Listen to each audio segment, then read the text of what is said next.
सिमरन स्वागत करती हूं आप सभी का आज के इस खास बातचीत में। हमारे साथ मौजूद है बिहार लोक सेवा आयोग के परीक्षा नियंत्रक एवं भारतीय प्रशासनिक सेवा के वरिष्ठ पदाधिकारी श्री राजेश कुमार सिंह जी। आज हम बात करेंगे बीपीएससी द्वारा आयोजित परीक्षाओं से जुड़े कुछ महत्वपूर्ण प्रश्नों पर। सर, आपका बहुत बहुत स्वागत है। सर, आज हम लोग बात करेंगे बीपीएससी द्वारा आयोजित परीक्षाओं से जुड़े कुछ महत्वपूर्ण प्रश्नों पर। और सबसे पहले सर हम चर्चा करेंगे एडीओ से जुड़े कुछ प्रश्नों पर। एडीओ की परीक्षा कितने चरणों में होगी और मूल्यांकन की क्या प्रक्रिया रहेगी? देखिए, सहायक शिक्षा विकास पदाधिकारी की परीक्षा जनवरी 10 से 16 तक संभावित है। ये परीक्षा 3 चरणों में ली जाएगी। एक चरण 2 दिनों का होगा। चूँकि इस परीक्षा में 3 प्रश्न पत्र रहेंगे, सामान्य हिंदी और अंग्रेजी, दूसरा जनरल स्टडीज़ और तीसरा मेंटल एबिलिटी। तो एक दिन में फर्स्ट सिटिंग और सेकंड सिटिंग परीक्षा होगी और दूसरे दिन फिर फर्स्ट सिटिंग में परीक्षा होगी। इस प्रकार एक चरण 2 दिनों में संपन्न होगा, 10 और 11 को।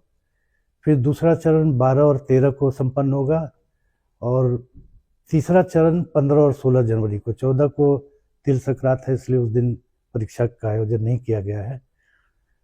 इसकी परीक्षा फल प्रकाशन की प्रक्रिया यही रहेगी कि OMR बेस्ड एग्जाम है।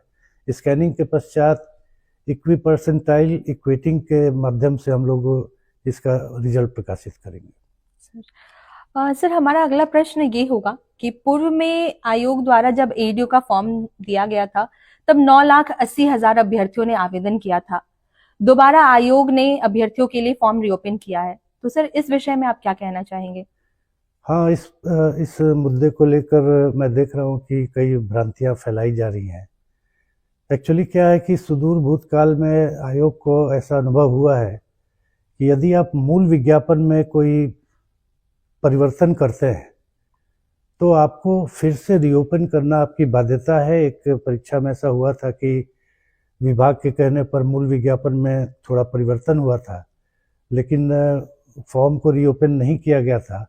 तो कुछ अभ्यर्थी हाई कोर्ट चले गए कि परिवर्तन के बाद मैं भरना चाहता था लेकिन मुझे अवसर नहीं दिया गया। तो हाई कोर्ट ने उस पर डिसीजन दिया कि नहीं, आप फॉर्म रीओपन करके जो इच्छुक हैं उनसे फिर फॉर्म भरवाइए, तब एग्ज़ाम लीजिए। ऐसा एक और परीक्षा क्यूरेटर का रिजल्ट हम लोग 10 दिनों में देने जा रहे हैं। उस समय भी ऐसा हुआ था कि रोस्टर में कुछ परिवर्तन हुआ था, तो फिर से जो चेंज किया गया रोस्टर था तो उसके हिसाब से पुनः दोबारा फॉर्म भरवाया गया। तो आयोग अपने मूल विज्ञापन में अगर कोई परिवर्तन करता है तो हमारी बाध्यता है, मैंडेटरी है, कोई ऑप्शनल नहीं है। मिनिमम 1 सप्ताह के लिए हमें फॉर्म रीओपन करना है, कोई भरे चाहे नहीं भरे। इसको लेकर कई लोग भ्रांति फैला रहे हैं कि किसी के लिए 9,80,000 कैंडिडेट आ चुके हैं हम और किसी के लिए अब थोड़ी आमंत्रित करना चाह रहे हैं कि और लोग आए। पर्याप्त समय दिया जा चुका था, लेकिन अब चूँकि हमें देर से आयोग में पारित हुआ कि 3 फेज में एग्जाम लेना है। चूँकि 9,80,000 कैंडिडेट का हम एक बार में एग्जाम ले नहीं सकते और ये परिवर्तन की सूचना हमने दिया, शुद्धि पत्र निकाला मूल विज्ञापन में, तो हमें फॉर्म को 1 सप्ताह के लिए रीओपन करना ही है। मैं अभ्यर्थियों से अनुरोध करूंगा कि किसी भ्रांति में न आए। ये एक मैंडेटरी प्रक्रिया है जिसका पालन आयोग को करना ही होता है। सर, हमारा अगला सवाल ये है कि एडीओ परीक्षा में नेगेटिव मार्किंग या मार्किंग को लेकर अभ्यर्थियों में काफी बहुत सारे प्रश्न हैं और अभ्यर्थियों के बीच में बहुत कंफ्यूजन है, तो सर उस पे कुछ प्रकाश डालें। सर देखिए, जीएस और मेंटल एबिलिटी का जो परीक्षा है उसमें नेगेटिव मार्किंग तो ये सभी को पता है। मेनली कंफ्यूजन इस बात को लेकर है कि हिंदी और अंग्रेजी में भी नेगेटिव मार्किंग है कि नहीं।